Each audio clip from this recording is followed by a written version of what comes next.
Big news happens not just from what leaders say, but what they do and where they go and why they go there. And America's leaders are on the move this week. We're watching the first foreign trips for the Biden administration. Foreign trips matter because it gives us some insight into the priorities of our leaders.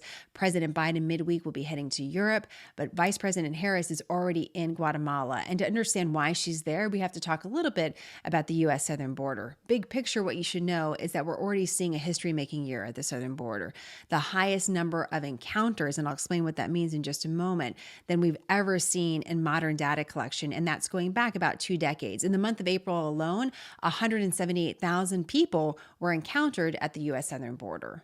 We use the term encountered as an umbrella term, and it actually replaces a former term that the government used to use, which was apprehension. So encounters refers to anyone the U.S. government literally encounters at the U.S. southern border. That could include someone who comes across the border illegally who is apprehended and taken into custody and expelled. It could also include someone who is seeking asylum, who's allowed to stay in America while pursuing that claim, or it can include someone who's 17 and younger, who we call an unaccompanied minor, who is taken into government custody. So that umbrella term refers to everyone, not just those that are apprehended. What's important to note is that although we have a history-making number last month of 178,000 people encountered at the U.S. southern border, the vast majority, more than 60%, were expelled. Now, of those who get to stay, as we mentioned, some include those unaccompanied minors, and that's key. Recently, the highest number of unaccompanied minors came from the country of Guatemala, and that can shift month to month, but it gives us some context as to why Vice President Harris would start there as part of her first foreign trip. She's been tasked by the president, by the way, to be the point person when it comes to the border. Guatemala is part of a region referred to as the Northern Triangle that includes Honduras and El Salvador, and the administration says a lack of security, a lack of economic opportunity in this area has motivated people to come to the U.S. southern border. However, the Guatemalan president has a different theory, and he said this in an interview right before he met with Vice President Harris.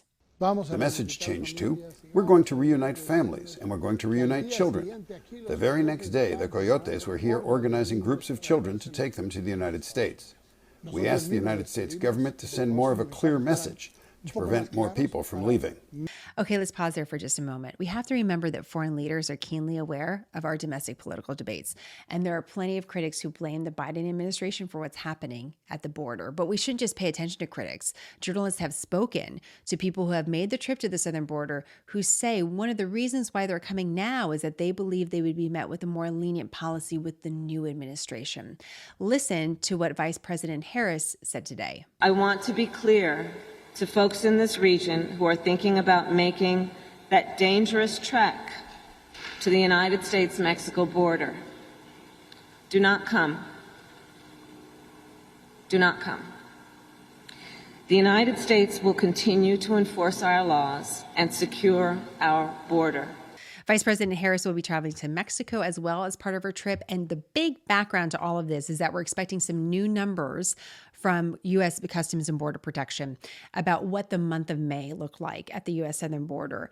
Did the record numbers continue? That's what we're going to be watching for, and we're expecting data any day now. So as Vice President Harris is returning home to America, the president is taking off on his first foreign trip. And he's going to be heading on Wednesday to Europe, where he's going to be spending the majority of his time meeting with some of our key allies. The White House said today the trip is one to rally the world democracies. So his first stop is going to be in England. There's a meeting of the G7. The G7 is a group of what's considered to be the most advanced economies in the entire world. So that'll take place first.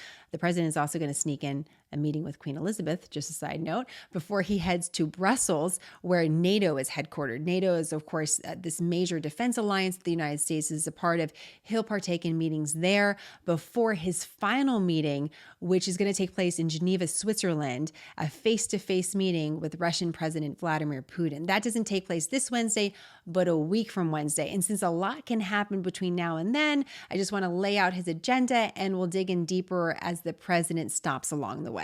So that's the important business where America's public leaders are heading. But I didn't want to leave you without telling you about an important private sector leader who's taking a trip of his own.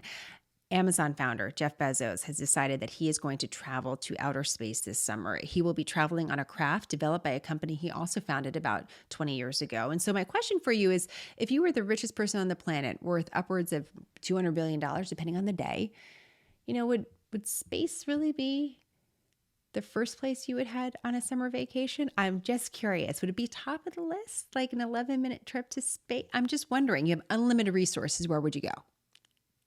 I can think of a lot of places much closer to home that I would love to escape to. So I'm curious your thoughts on that. Questions, comments, and unlimited travel itineraries, all on smarternews.com. Have a great week.